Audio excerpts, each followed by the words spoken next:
KCRA 3 News, weekday mornings from 4 to 7 a.m. Where the news comes first. This is KCRA 3 News at noon. In Southern California, the destructive mountain fire continues to grow, the latest in the fight for full containment. Preparing a new batch of firefighters to protect and serve the community. We've got an inside look at Sac Metro Fire's Training Academy. And the transition back to the White House now underway. For President-elect Donald Trump, his historic pick for his chief of staff and those who could hold key positions in his administration. Right now at noon, the California Air Resources Board is holding a meeting where they're expected to vote to update the state's clean air rules. They're voting on the low carbon fuel standard. It's an effort to reduce emissions here in California. The new standards are expected to add to the price of gas, but it's not clear by how much. Last year, the Air Resources Board estimated prices would increase by 47 cents a gallon. It has since withdrawn that estimate.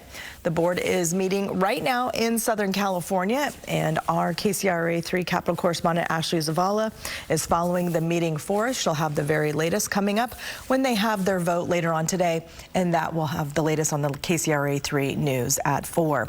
Turning now to our wildfire coverage, the mountain fire burning in Southern California has now destroyed more than 130 structures in less than 2 days. It moved fast. Tensions in the Middle East spilling out to the streets of the Netherlands after Israeli soccer fans were attacked by pro-Palestinian protesters outside a soccer game in Amsterdam. The dozens of people now under arrest and how Israeli officials are responding to the violence. All as President-elect Donald Trump begins his transition back into the White House, the growing division among Democrats when it comes to the path forward for the party.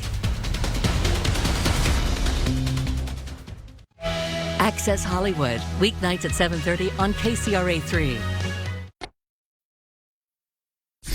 Where the news comes first. This is KCRA 3 News at noon. Israel is deploying at least 2 rescue planes to Amsterdam to evacuate citizens following violent anti-Semitic attacks after a soccer match. Pro-Palestinian demonstrators defied a protest ban near the stadium and clashed with supporters of an Israeli team.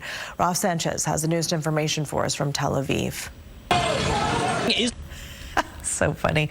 Well, in Maine, a dog finally has a forever home after almost 3 years in an animal shelter. Way too long. Employees at the Bangor Humane Society say they took care of Bajira for more than 900 days. Local businesses helping trying to get her adopted, and a local pizza shop put the dog's photo and adoption details on its boxes, and those efforts worked. So they saw the picture on the pizza box, and now the dog has a new family and is adjusting well. Love that. Thanks for joining us. We'll see you back here at 4.